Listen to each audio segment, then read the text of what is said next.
Nuclear reactor एक device होता है जो न्यूक्लियर पावर का उपयोग करते हुए इलेक्ट्रिसिटी ऊर्जा उत्पादित करता है। इसमें ऊर्जा को नियंत्रित करने के लिए विभिन्न तरह के डिवाइसेस का उपयोग किया जाता है। न्यूक्लियर रिएक्टर में दो प्रकार के रिएक्शन होते हैं, फिजन और फ्यूजन। फिजन रिएक्शन में एटम को दो भागों में विभाजित कर दिया जाता है जो बहुत सारी ऊर्जा को उत्पन्न करते हैं। फ्यूजन रिएक्शन में दो अलग अलग एटम एक साथ मिलकर एक नया एटम बनाते हैं और लार्ज अमाउंट में एनर्जी प्रोड्यूस करते हैं।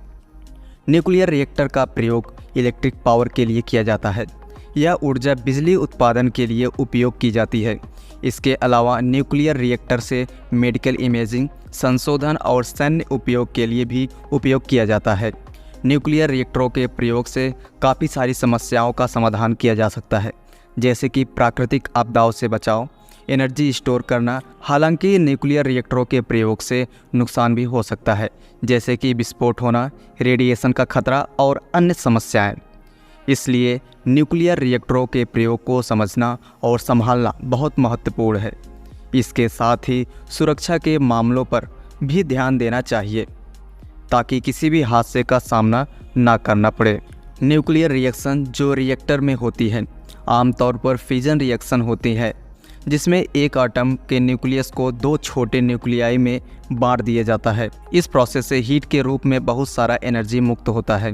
फ्यूल जो कि मोस्ट न्यूक्लियर रिएक्टर में इस्तेमाल किया जाता है यूरेनियम होता है, जो यूरेनियम 235 आइसोटॉप का कॉन्सेंट्रेशन बढ़ाने के लिए इनरीच किया जाता है, जो फिजन करने के लिए सक्षम होता है।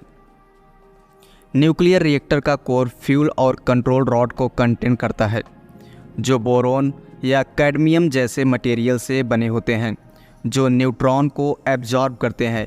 ये कंट्रोल रॉड्स न्यूक्लियर रिएक्शन की स्पीड को रेगुलेट करने के लिए इस्तेमाल किए जाते हैं और उसे बहुत तेज़ी से या बहुत धीरे से होने से रोकते हैं। न्यूक्लियर रिएक्शन द्वारा उत्पन्न हीट को कूलेंट में ट्रांसफ़र किया जाता है, जो आमतौर पर पानी या हीलियम जैसे गैस होते हैं। ये कूलेंट हीट को कोर से लेकर हीट एक्सचेंजर तक ले जाता है, जहां से स्टीम बनाने के लिए यानी भाप बनाने के लिए इस्तेमाल किया जाता है। फिर ये भाप टरबाइन चलाते हैं जो बिजली उत्पन्न करता है। न्यूक्लियर रिएक्टर्स बिजली उत्पन्न करने में बहुत ही कुशल होते हैं और वो कोई ग्रीन हाउस गैसेस या अन्य प्रदूषण नहीं उत्पन्न करते हैं, लेकिन अगर सही तरीके से चलाए न जाए तो ये बहुत ही खतरनाक भी हो सकते हैं। सबसे प्रसिद्ध nuclear accident Chernobyl power plant में यूक्रेन में 1986 में हुआ था, जिसमें बड़े पैमाने पर रेडियो एक्टिव मटेरियल एनवायरनमेंट में रिलीज हुआ था और वाइड स्प्रेड हेल्थ इफ़ेक्ट को पैदा किया था। इन रिस्क के बावजूद न्यूक्लियर पावर दुनिया के कई देशों में बिजली का महत्वपूर्ण सोर्स है। फ्रांस जैसे देशों में तो बिजली का 70% से भी ज़्यादा न्यूक्लियर पावर से उत्पन्न किया जाता है। जैसे जैसे टेक्नोलॉजी इम्प्रूव होती जाती है, उम्मीद है कि न्यूक्लियर पावर फ्यूचर में और भी सुरक्षित और कुशल हो जाएगा। न्यूक्लियर ऊर्जा का इस्तेमाल न्यूक्लियर बम बनाने के लिए भी किया जाता है। न्यूक्लियर बम एक विशाल विस्फोटक होता है जो न्यूक्लियर ऊर्जा का उपयोग करते हुए उत्पन्न किया जाता है। इसमें ऊर्जा को नियंत्रित करने के लिए विभिन्न तरह के उपकरणों का उपयोग किया जाता है। न्यूक्लियर बम को दो प्रकार से उत्पन्न किया जाता है, एटॉमिक बम और हाइड्रोजन बम।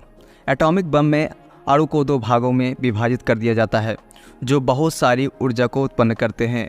हाइड्रोजन बम में हाइड्रोजन अणु को दो भागों में विभाजित कर दिया जाता है और उससे भी बहुत सारी ऊर्जा को उत्पन्न करते हैं। न्यूक्लियर बम का प्रयोग संभवतः सबसे खतरनाक होता है क्योंकि इससे बहुत सी मानवीय जानें खतरे में पड़ सकती हैं। इसके साथ साथ पृथ्वी पर रहने वाले अन्य जीव जंतुओं को भी खतरा बढ़ जाता है।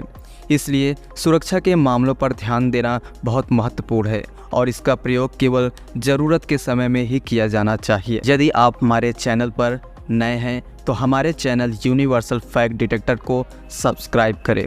धन्यवाद।